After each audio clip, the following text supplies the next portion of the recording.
Agora na Mais FM, uma dose de fé, com Poliana Amaro.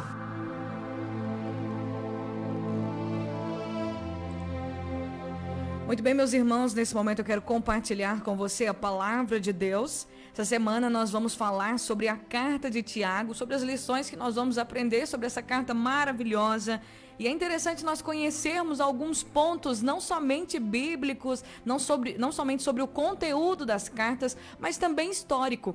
A carta de Tiago provavelmente foi um dos primeiros livros a serem escritos do Novo Testamento, por volta do ano de 45 a 50 depois de Cristo. Provavelmente foi escrito lá em Jerusalém, e o conteúdo do Tiago é objetivo. Você vai ver, quando você lê a carta de Tiago, são apenas 5 capítulos, você vai ler e encontrar na palavra objetividade em todos os assuntos abordados pelo Tiago. Como eu disse ontem, esse Tiago aqui, a Bíblia não mostra referência que ele era um apóstolo. Ele era o irmão, meio-irmão de Jesus.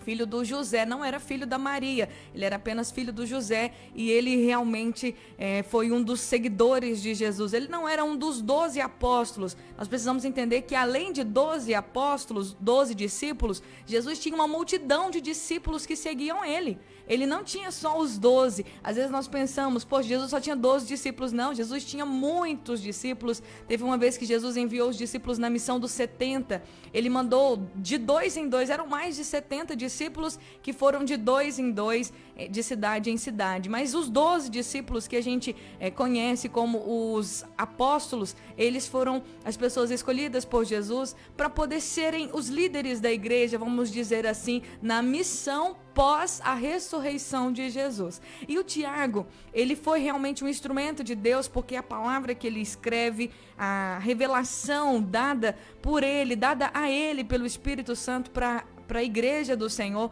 é uma palavra que fortalece e que direciona a vida da gente em várias áreas da nossa vida, do nosso comportamento como servos de Deus, como filhos de Deus, como cidadãos, como pessoas que precisam atentar para todas as áreas da nossa vida e assim buscar ter uma vida piedosa, de fé, de amor na presença do Senhor. E uma curiosidade sobre datas, eu estava pesquisando, eu já sabia disso porque eu já tinha estudado sobre esse assunto, mas é interessante nós entendermos que o depois de Cristo, como a carta foi escrita de 45 a 50 depois de Cristo, o depois de Cristo ele começa quando Jesus nasceu. Um novo calendário se iniciou. Hoje no mundo existe o calendário judaico, existe o calendário chinês e existe o nosso calendário. Por isso que lá na China, no calendário chinês, eles comemoram o ano novo mais cedo do que nós comemoramos aqui. É porque houve uma grande mexida aí na história, não vou entrar em detalhes, mas você pode pesquisar porque é muito interessante. E segundo a história aí, esse calendário que hoje nós temos, porque, por exemplo, hoje é 1º de junho de 2021, esse calendário que hoje nós temos, que nós usamos para direcionar dias, datas comemorativas e tantas outras coisas, ele começou 500 anos depois de Jesus. E, lógico, usaram a data do nascimento de Jesus para que realmente pudesse acontecer esse calendário. Aí tem toda uma questão histórica, eu não vou entrar nisso, mas a curiosidade que eu quero contar para vocês é que existe aí um atraso de 4 anos no depois de Cristo. Provavelmente hoje nós estamos no ano de 2025 e não no ano de 2021. É claro que ninguém vai mexer nas datas, né? O que foi feito lá atrás foi feito, mas provavelmente Jesus ele nasceu 7 anos antes, 7, 4, 5 anos antes da data depois de Cristo. Vocês entenderam, não é, gente? Então, enfim, estamos no ano 2025, o certo seria 2025, mas estamos no ano 2021 porque aconteceu aí um erro. Também 500 anos, foram 500 anos para mudar a história, não é? Para poder colocar um calendário novo e colocar Cristo como o divisor de águas desse calendário, desse tempo, porque hoje se divide em antes de Cristo e depois de Cristo. Bom, compartilhada a curiosidade, eu quero ler o texto bíblico em Tiago, capítulo 1, versículo 19, que diz o seguinte: entendam isto, meus irmãos, meus amados irmãos, estejam todos prontos para ouvir, mas não se apressem em falar, nem se irar. A ira humana não produz a justiça divina. Portanto, removam toda impureza e maldade, e aceitem humildemente a palavra que lhes foi implantada no coração, pois ela tem poder para salvá-los. Então nós vemos aqui o apóstolo, o Tiago, né? Eu tinha costume de chamar ele de apóstolo, mas nós vemos o Tiago dizendo: entendam isso, meus amados irmãos. É uma coisa que nós precisamos entender. Nós precisamos estar sempre prontos, dispostos para ouvir. Porque se existe uma coisa mais difícil na vida é a gente ouvir. Ah, mas eu sou um bom ouvinte. Não, todos nós somos péssimos ouvintes. Nós não sabemos ouvir as pessoas à nossa volta, não sabemos ouvir os filhos, não sabemos ouvir os pais, não sabemos ouvir os líderes. Quando queremos alguma coisa, aí sim fechamos os nossos ouvidos para ouvir as pessoas à nossa volta. Mas a palavra fala, o Tiago diz: amados irmãos, entendam que todos nós precisamos estar prontos, dispostos para ouvir. E não devemos ser apressados nem para falar e nem para se irar. Mas infelizmente nós fazemos o contrário, não é? Muitas vezes somos apressados para falar e para ficar com raiva, para ficar com ira. E iramos e falamos e falamos e falamos e falamos, e muitas vezes tomamos atitudes baseadas em situações que a gente imagina. Somos precipitados. Imaginamos que a pessoa está falando uma coisa e na verdade ela não está falando aquilo e ficamos bravos. Hoje, uma das maiores causas de brigas, discussões dentro das famílias é a falta de saber ouvir.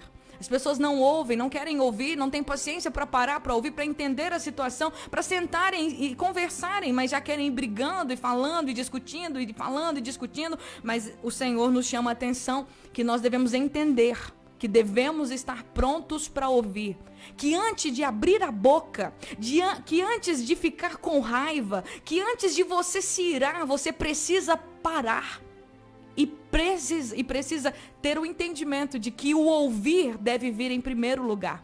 Ouça, pergunte, tire suas dúvidas, porque quando você ouvir primeiro, você vai ter sabedoria para falar depois. E você vai ter sabedoria para controlar a sua raiva depois. Aí o próximo versículo diz que na ira humana não se produz a justiça de Deus. Ou seja, quando se estoura, quando se explode, quando deixa a raiva tomar conta, ninguém segura. Nós podemos controlar a raiva como? Conhecendo a nós mesmos. Quando você se conhece, você sabe que você é uma pessoa nervosa, uma pessoa que estressa-se fácil, uma pessoa que realmente perde a paciência. Quando você vê que algo aconteceu e você está com raiva, é a hora que você precisa segurar você mesmo. É a hora que você precisa conversar com você e dizer: calma, para, você está ficando nervoso, nervosa, não abra a boca quando você estiver com raiva. Porque se você abrir a boca quando você estiver com raiva, você vai machucar as pessoas, você vai detonar tanto as pessoas à sua volta como a sua própria vida, porque depois vai ficar arrependido pelas coisas que falou, pelas coisas que fez. Muitas pessoas justificam os erros falando: mas eu estava com raiva na hora. Gente, nós temos a capacidade de conhecer a nós mesmos e de controlar as nossas emoções diante dessas situações. Na ira humana não se produz a justiça divina. Você pode ter certeza que quando você agir pela raiva, pela ira, pela falância, você não vai estar agindo como Deus. Você não vai produzir a justiça de Deus. Pelo contrário, se você não produz a justiça de Deus, você vai produzir a justiça da terra. Você vai deixar o diabo entrar no seu coração, tomar a sua boca e deixar ele pronunciar palavras de maldição. Tudo que o diabo quer é entrar na nossa boca para poder falar palavras de maldição, ter autorização de maldição sobre a vida das pessoas da nossa vida, principalmente sobre a nossa vida e sobre a vida dos nossos filhos, sobre as nossas coisas, sobre os nossos bens. Por isso é muito sério a gente ter o controle das nossas palavras e das nossas ações. Aí ele vai ensinar também mais pra frente: não se limitem, porém, a ouvir a palavra, ponham a palavra em prática, do contrário, só enganarão a si mesmos. Isso aqui é muito sério. Não podemos nos limitar em apenas ouvir a pregação. Não adianta você ouvir a pregação aqui no Dose de Fé, não adianta você ouvir as pregações lá no culto, não adianta você estudar a palavra de Deus e ficar limitado só em ouvir, só em saber, só em ter conhecimento. Porque se você não pratica a palavra, você está se enganando. É o que o Tiago nos diz, nos ensina pelo Espírito Santo. Quando você não pratica a palavra de Deus, você é como um homem que olha o seu rosto no espelho, saiu da frente do espelho, já se esqueceu de como era a sua fisionomia. Nós precisamos observar atentamente a lei perfeita que nos liberta. Precisamos observar atentamente a palavra de Deus, a lei de Deus que é perfeita e ela nos liberta.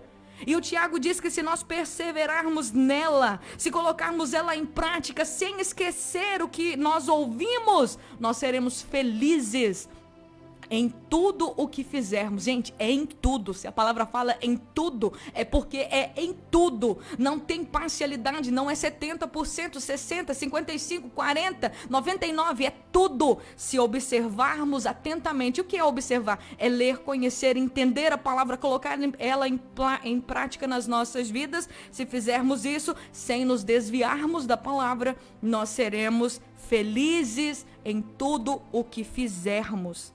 Aí ele vai ensinar nos 2 últimos versículos do capítulo 1. Se algum de vocês afirma ser religioso, mas não controla a língua, engana a si mesmo e a sua religião não tem valor.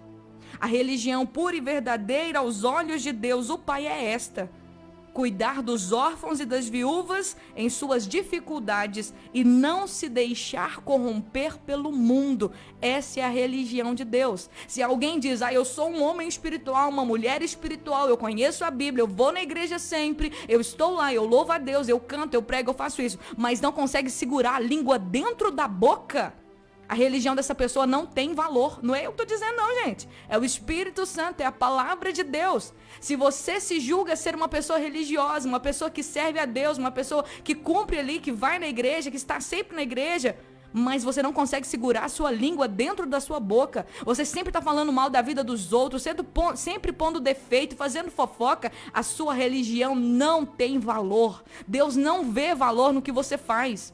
Porque a gente precisa conhecer isso, a gente precisa conhecer a palavra de Deus e saber o poder que ela tem. E ele vai nos dizer também que a religião que Deus agrada, a religião pura, a religião verdadeira diante de Deus é cuidar dos órfãos, das viúvas nas suas dificuldades, ou seja, amparar as pessoas necessitadas e não se deixar corromper por esse mundo. Porque o mundo está corrompido, maldade, ganância, luxúria, dinheiro, sexo, drogas, bebidas, festas, tudo, o mundo está corrompido. A maldade está no coração dos homens. Mas existe um povo que Deus tem chamado, um povo que Deus tem levantado para ser separado, para ser santo, um povo que vai andar na palavra dele, um povo que está indo para Canaã celestial, um povo que está marchando para o céu. E eu e você estamos aqui, fomos convidados, chamados para esse caminho. Aleluia! Então nós precisamos atentar bem para a palavra de Deus. Nesse momento eu convido você a orar comigo e amanhã nós vamos continuar no capítulo 2 da carta de Tiago. Agora na Mais FM, a oração da fé, com Poliana Amaro. Senhor, muito obrigado pela tua palavra, te agradeço, peço que o Senhor nos ajude a atentarmos para a tua palavra, a vivermos a tua palavra, Senhor, e a buscarmos ela em primeiro lugar acima de qualquer coisa.